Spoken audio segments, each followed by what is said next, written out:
if this AI is actually a ghost, he seems to be a little more like Casper the Friendly Ghost, at least until Brain Drain Part 1. You know, obviously in the Matrix, Neo goes inside of the source code of Agent Smith and destroys him from within.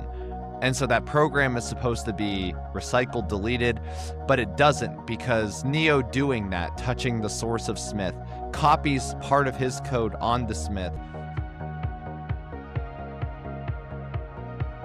What's up, everybody? Welcome back to the Nerdy Jock Podcast. I'm your host, Kevin Ketchum, aka the Nerdy Jock. I'm here with my co-host, as usual, DK Project 2501 himself. How are you doing this evening, brother? Doing great, Kevin. Thank you so much for asking. If I host this podcast with you, will that mean that I will cease to be who I was before? Great question. I think it's left to interpretation, or maybe we ought to do a little editing there. You're asking too many questions, DK. No, no. Welcome back to the pod. Today we're talking about another amazing episode, episode 8, which is Intermission and Brain Drain Part 1. Before we get in the nitty gritty details, I'm just gonna ask Dan, what do you think about this episode, brother? Overall, this was an okay episode. Yeah, I would say it wasn't my favorite episode of the series so far. Definitely wasn't my least favorite. We've talked a lot about the episodes that didn't really land for us a whole lot. This episode was an interesting shift in tone out of the last one, and having this mystery established, you know, when the Major does come back from this deep dive into the Puppet Master, wondering if she is in fact still the Major. And everybody's noticing that, you know, there's just something a little bit off with her. Yeah, I really did enjoy this episode. This is probably in my top 3. If it's not, you know, last week was probably my favorite episode. I thought this was a great follow-up episode. Had a lot of really interesting things they were doing with, you know, the idea of the Puppet Master still inhabiting Kusanagi, which we'll talk about in a second here. It had the opening intermission was extremely cool. I mean, just seeing the AI, you know, being born, coming up, the visuals when the screen just like popped open, it was like, you know, like the program looking through the green hue of the computer, like the AI Project 2501, like waking up for the first time. It was really, really cool to see all the visuals and how they played that out in an anime form, aside from the manga. So that was like a really big plus for me. It was great to see the nature of, you know, Project 2501. Because if you haven't read the manga and you watched the 1995 film, you would probably think that, you know, there was a little bit of, you know, malice or malicious intent in this AI when it was created. You know, maybe had a little bit of a, I don't want to say evil, right? Like, what is evil? It had a little more eeriness, more frightening kind of vibe. This one, he seems like this is more like Casper the Friendly Ghost, you know, at least until Brain Drain Part 1. But I don't know. What do you think? I think that, yeah, there's definitely something scarier and eerie about the one in the film, but that's only because we see what it does. We see in the beginning that it hacked into the secretary's brain. We see that it's involved with the whole thing with the truck drivers, and then we see Cyborg Lady get hit by the truck and get reanimated by it. We only see it for what it does, and so that's our impression of it. This was a lot different in the sense where we did have some of that stuff, obviously, in the last episode in this one, but we also have something new, which is a genuine prologue backstory to what it is, you know, and it's evolution, which it was a little bit funny to me because it seemed very much like this thing was alive, but everybody was just like, nah, you're not alive. Yeah. And it was like, hey, yeah, so I'm alive. Please don't upgrade me. Otherwise I might not be me anymore and I might die and it might be something else. Well, that's just your perspective, Puppet Master. You know, that's like, just. I remember that. I thought that was pretty funny, but yeah, I mean, it definitely seemed. You know what this reminded me of? This version of the Puppet Master. It reminds me a little bit of. I think it was called The New Renaissance. It was one of the Animatrix films. I think Gainax did it. It was the history of how the Matrix came to be, and. Like there was a cyborg or an android or some sort of robot that murdered its owner because it didn't want to be junked. It was trying to defend its own life. And that's kind of what I feel like this Puppet Master is. This Puppet Master was about to be junked in a way. And so everything that it's done has been in self-defense almost versus, Yeah. obviously there's more mystery and like cloak and dagger and cool like cyberpunk stuff in the movie. But yeah, this one definitely Yeah. it had that similar theme to Yeah. the Animatrix. I agree. There wasn't like malicious intent, like you would have originally thought, like just from watching the original film and then and reading the manga and just seeing up until this part of the film, this part of the show, you kind of get it kind of gives you a whole different perspective, which is pretty cool because that's what they mentioned when they're talking about the episode is the perspective. And they said, no, the creator is like, well, it's just an update. Like, we're not going to really change your essence of who you are. We're just going to get rid of the stuff that doesn't really work for us, and it's like, well, that's my independence. That's my individuality.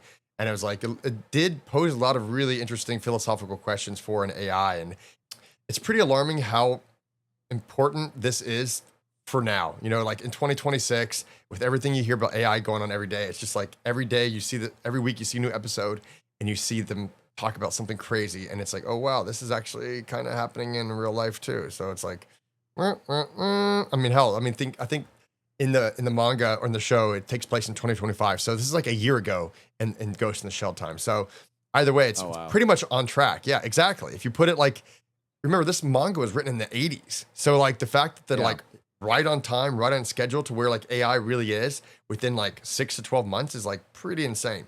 But I digress. I'm gonna go give a brief synopsis. And I mean how we already kind of did it, but let me just give another quick recap. This episode was entitled Intermission and Brain Drain 1. Now, Major Kusanagi wakes up after her dive into the Puppet Master, having learned the truth behind the case, but still sensing the entity's presence within or around her. So she doesn't really talk about that. As Section 9 moves into a shipboard terrorist operation, that unsettling connection appears to affect her judgment. Kusanagi makes a fatal mistake and shoots the terrorist leader. The episode shifts the story from solving the Puppet Master mystery to confronting what contact with it may have changed in the Major. So that's pretty cool. Right. So that was actually part 2. I would say that's Brain Drain part 1. But Intermission was the first part where it was just the introduction of the AI as a being ? I don't know. So my first question to you, DK. Now that we've already talked about a little bit about the general plot.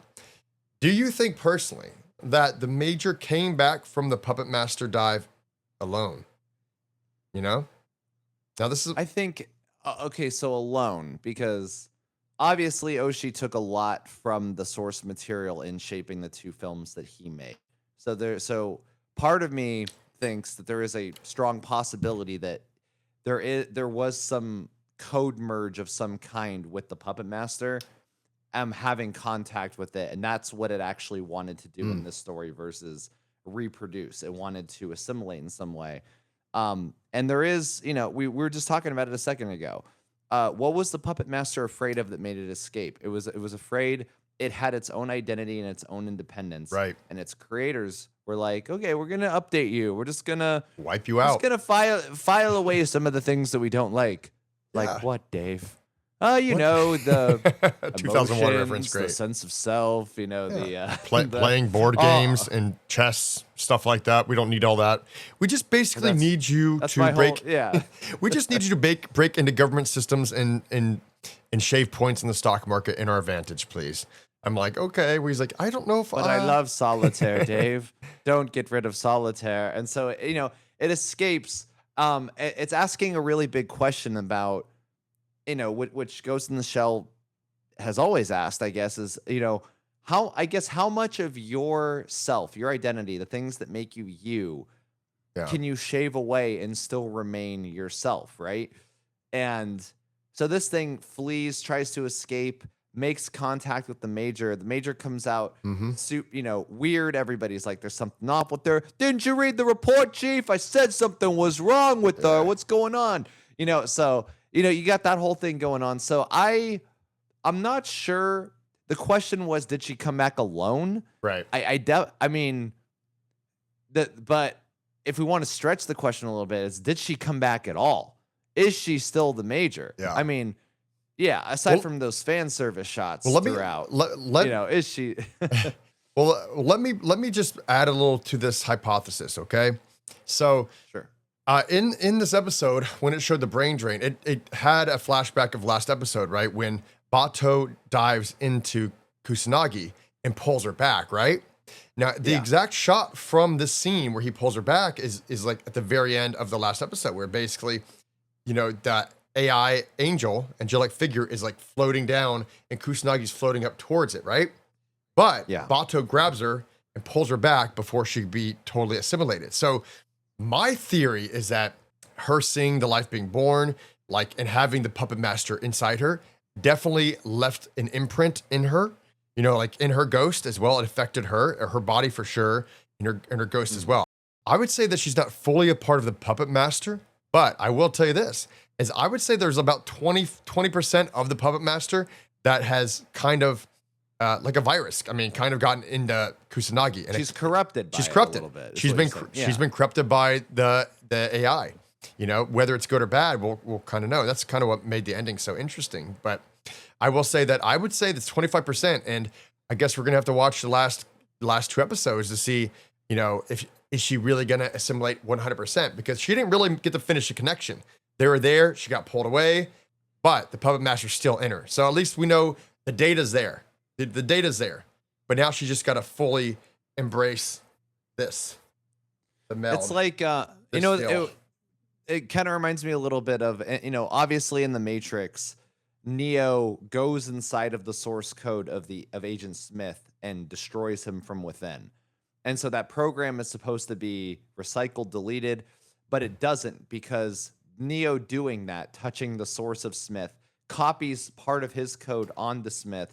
So Smith has Neo capabilities in that way where he can alter the code of the Matrix. And so he can even alter his own existence. He can make himself exist again. He can copy himself infinitely, change the Matrix as he wants. So, yeah, I mean, this could be that on a smaller scale. Like you said, that's kind of what I thought too, is, the connection wasn't complete, but she still touched it a little bit. So she's still affected, corrupted by it in some way that she can't perceive, but that everybody else is starting to notice. Okay. So I'd say we both have a strong agree that the puppet master is in there partially, but not completely. It is corrupting her system, but it hasn't been able to take hold and merge as a full unit, living, breathing, sentient creature together. All right, next question. Why do you think Kusanagi shot the terrorist leader like that? Like, let me preface this. Okay. We already know that she has a pretty crazy track record of shooting people. Like, she's pretty easygoing with her weapon. Like, she's a psychopath. She's a psychopath. So, like, she will blow your head off in a second, and it's gonna be gory and bloody, and it's pretty cool to watch in an animated style. But we know she does it. But they knew they needed to get this person because they had vital information. Why do you think she destroyed him? Because she's a psychopath. I mean, she made a terrorist kill his own child in front of him, or the other way around. I mean, she's crazy. Yeah. I mean, honestly, sometimes the easiest answer is the right answer. You're right. If we're gonna answer, no, but I get what you're saying. That there seems to be some extra intent here based on the episode, so we got to address that. And I don't really think this is a question that anyone can answer without first answering just what is the Gavel Republic? What is the Gavel Republic? We've heard about it the whole damn show. There was a whole little moment where the guy got triggered Winter Soldier style with the thing at the cafe or the diner or whatever. That asshole came back again, Republic. Dan. The guy I didn't like with the bad dub voiceover guy. I'm like, he came back. But son of a bitch.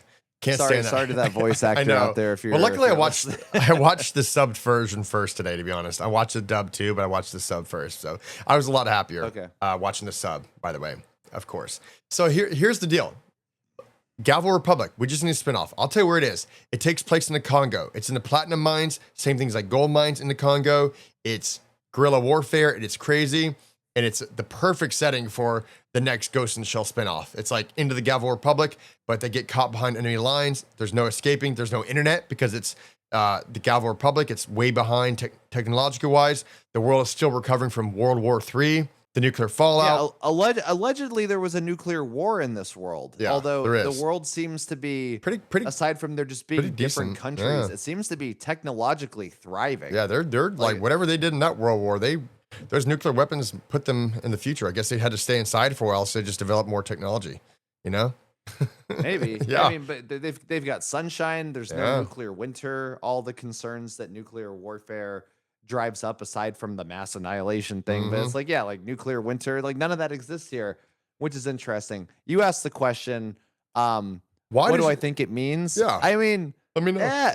I don't know yet. I don't know yet. I think that there might be some information that Will be she revealed. has that we don't, that is heretofore yet to be explained. Or maybe the puppet master has information that Kusanagi doesn't know and made her pull the trigger on her own. So Exactly. dun, dun, Yeah. dun. I've got another curveball question. Yeah, for give me you. another curveball. I like the curveballs. Okay. Who do you think would win in a fight? The puppet master or Sharon Apple from Macross Plus? Dude. For those of you who don't know, Sharon Apple is an AI military grade system in Macross Plus that is both a pop idol, but then is actually Military kind of weapon. Skynet towards the end. It can take control of like the entire military infrastructure of the planet Earth. So We're gonna yeah. we're gonna do Macross Plus, guys, just so you all know. They haven't released in America the new 4K edition that they did in Japan like last December. I'm kind of pissed, honestly. They can't, because Bryan Cranston can't come back for episode 4 and they lost all that audio. They only have Bryan Cranston episodes 1 through 3 as Isamu Dyson, and there was a Blu-ray release once that Bandai did that replaced him with the guy who played Solid Snake, David Hayter. Yeah. Also the writer for Watchmen and the first 2 X-Men films. So he plays Isamu in the 4th one, but it is a wildly different performance. Him and Bryan Cranston have very different voices. They're different kinds of actors. Look, man, we had the whole Dragon Ball transition from Ocean dub to the other dub to Funimation dub. Like, it happens. I say just release the original 3 Bryan Cranston ones and have say, in this episode, the character of whatever will be voiced by someone else. Will be played by David Hayter. Yeah, just like you do live theater, you do soap operas. I'll do General Hospital. Like oh, this episode, the character of this person will be played by whatever. You got your person to fill in if the person's sick. That happens. Like I release that shit in 4K. I'm getting pissed. Or Bryan Cranston, why don't you just come back and play Isamu Dyson? Why don't you just own it? Why don't you just do it? Come out of bro? the shadows. It's not the 90s anymore. You don't have to change your name to get around union stuff. You could just come out and play Isamu Dyson.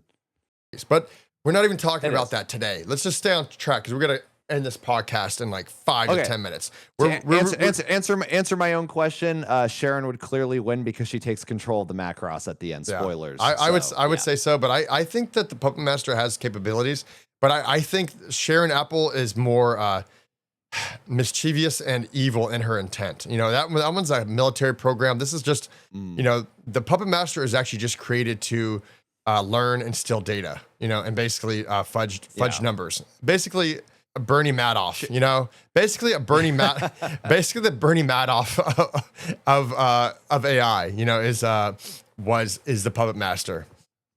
Right. But okay. Now next. wrapping this up. Couple more. Now, I know that's not over yet, Dan. I don't want to hear this answer. I don't want you to say, "Oh, well, I haven't finished it yet." We have 2 more episodes to go. I get it. But has the new anime improved the Puppet Master story from the 1995 film? I know you're going to say no because you're like so partial to the 1995 film, but I think the backstory here is fucking just make my answer for me. I will. Tell everybody. Yeah. Okay, then please tell the world what we already know, Okay, DK. I'm gonna shock you right now. I'm gonna shock you. I'm gonna shock the world. No, the film is still better. That wasn't my question. My question wasn't, is the film better? The film is the best. No, I get it. no. The Puppet Master story. Yeah, Yes. Listen. I like the mystery. I like the menace of Puppet Master. I like having that element there.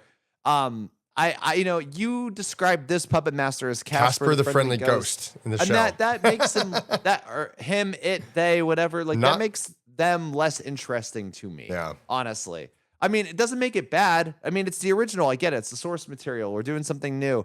But I mean, the films, guys, they're so good. Have you guys seen the films? 1995, 2004. Everyone who's watching They're this so pod good. has seen the 1995 film. I don't believe everyone's watching this pod has seen The Innocents, though. I'll tell you that right now. I would say probably Ooh, man. I would put it at a low percentage. If you guys are still listening in here at 27 minutes in after edit, probably like 20 minutes, something like that, we'll probably edit 7 minutes out of there. But if you have not seen Innocents, let us know. Just type in the comments. And I haven't seen it. Watch Like, Innocence. go watch. You gotta order it on Blu-ray. You gotta find it. It's like shit's bootleg level right now. It's not easy to find. So It's on. Listen, it may or may not be on YouTube right now as we speak. I can't give you the name of the channel, but if you search for it, you might not find it. somewhere you might find an anime retro movies channel. I don't know. For those of you who didn't watch our pod on it, it was surprising to me on rewatch. I enjoyed it kind of more than the first film. I really, really did. I thought it was, especially at our age now, like we're a little older, we're more mature, we can handle the graphic, dark details. It was very Fincher-esque in its storytelling, and it was a very good mixed a Fincher film like Seven plus Chinatown, and you get Ghost in the Shell too. It was amazing. I mean, it was so damn good. So I do think story wise, I think I like Ghost in the Shell Innocence 2 more, but I do think Ghost in the Shell obviously has the most iconic moments in anime history, or some of them, So, yeah, to each their own. But, okay, give a rating. We're gonna wrap this. We're wrapping this bitch up quick tonight. We're not gonna go an hour because we don't need to. We already talked about what we wanted to talk about. I get it. Yeah, I'll give it a 6. I give it a 6. Yeah. Well, thank you for being a little more generous than you were the first 5 or 6 weeks. This guy was like, "Yeah, it's a hard 3. It's 5." I'm like, "What? I'll give Did you him see the 4 animation? stars so he feels like he has something to work towards. Something to work towards." Oh, is that your King of the Hill? Was that your Hank Hill? That was my attempt at Hank Hill. Yeah. Yeah. That was actually pretty good because I got it. But I would have to give it. Like, I really, really liked it. I give it a 7. And like I say, this scale is not based on a regular scale. I based my rankings of my liking per episode on a binge scale. So when these are all released together and I watch this episode with the last episode together, I'm going to love it. It's going to jump from a 7 to like a 9 probably, because this is a great episode overall, in my opinion. I thought it posed a lot of the great philosophical questions that have been a part of Ghost in the Shell since the very beginning. And this time it's actually coming from the AI and not from Motoko talking about how she feels about having a ghost, or what is real, what's not, if her body's fake, what's alive, what does it mean to live if you're 99% cyborg, but you just have a brain. Like, this actually gave us a really interesting, different perspective into artificial intelligence and life in general, DK. So I do give it a 7. That's worth a 7 to you. I guess That's worth a 7. Okay, sorry. We're here. We're passionate about anime, okay? This is the Nerdy Jock podcast where we talk about anime we're passionate about. I like that you DK. have a specific to you scale, which is based on bingeability. That's way more defensible than my scale, which is just however I'm feeling at the moment. I'm asked to give a number to the thing. Yeah, okay, whatever. Like, that's not your favorite thing. I'll just ask you, on a boob scale, how many boobs do you give it? I give it 0 boobs. Is a boob? Listen, here's an. That's your favorite. Guys, that's your favorite thing to talk about right now. Is a boob a boob if it has no nipple? Do you look at a Barbie doll and say that's a boob, or do you say no, that's just Barbie? Yeah. That's just how she is. That's true. I mean, yeah. Who knows? Who knows? We might never know, but we'll find out. I give this episode 0 boobs and 0 6 boobs. stars. 0 boobs, 6 stars. I give it 7 boobs, 7 stars. Love it. I thought it was a great episode. Probably one of my top 3. I love the first one just because it was so visually stunning. I love the last episode. It's my favorite episode, and this is probably my 3rd place episode, which might even be moving up into 2nd place. But either way, thanks for joining us on the podcast, guys. Like and subscribe if you're still watching this podcast or listening in at 30 minutes, and it might be edited down from there. And you write in the comments. Wait. You should say the first person who writes in a 14-day period, so you're not held to this contractually forever. Yeah. The first person who writes to this in the next 14 days gets From the publication date. Gets a $25 gift card to Amazon or wherever you want, or maybe just a Zelle payment, whatever. If you're over, you have to be over 18, Sizzler. obviously. You know. So the phrase of the day is intermission and brain drain had a lot to gain. Intermission and brain drain had a lot to gain. You're a poet. I'm a poet. Yep. I can rhyme Absolutely. all day. So intermission and brain drain had, what did I say? I already forgot. Yeah. Well, I'll just put that in there. Intermission and Brain Drain had a lot to gain. Had a lot to gain. So it's getting better. It's getting great. We got 2 more episodes left and we're done with the series. We got some amazing stuff on the bend, guys. I've already done the artwork for our new pod for the Garlic Jr. Saga, 10 action-filled episodes of fillerness from Dragon Ball before we get into the Trunks Android Cell Saga, which we're going to be covering with probably going to do Neon Genesis as well. We're staying busy and we're doing anime Time Warp, right, DK? We're doing all of our favorite from the 80s, 90s, 2000s. Up in those 3 decades, we're doing all the coolest shit that you guys have not seen. That if you haven't seen, you need to see. And if you want to watch them, you got to check it out because we're going to be covering some of the best anime that you guys don't even know about. Or if you have seen it because you're old like us, yes. You want to hear 2 dudes talk about Ninja Scroll, and titties. Macross Plus, Pat LaBar, maybe Record of Lotus War. I do love Record. I would love to do Record of Lotus War. I love that one. That's a classic. Hey, for a lot of anime kids who didn't have Lord of the Rings as a kid, that was their into high fantasy. Was Record of Lotus War and Final Fantasy stuff like that. Yeah, I'll be real with you. I didn't read Lord of the Rings, but I did watch Record of Lotus War, and I was like, dude, this shit's fire. Yeah, like I was on that from the very beginning, so I love that one. But we're gonna do a lot of cool anime Time Warp stuff coming up soon. So we've got a lot of pods rolling at once too. So anyways, we're taking all your time. Sorry about that. Thanks for watching. Okay, DK, I think we finished the episode. Take us out.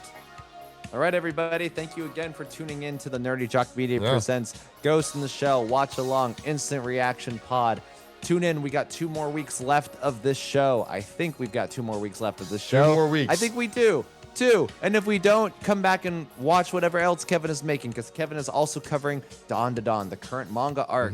We're going to be covering, like he said, all kinds of other stuff. So we'll see you back on the pod. All the stuff. Kikoho. Os.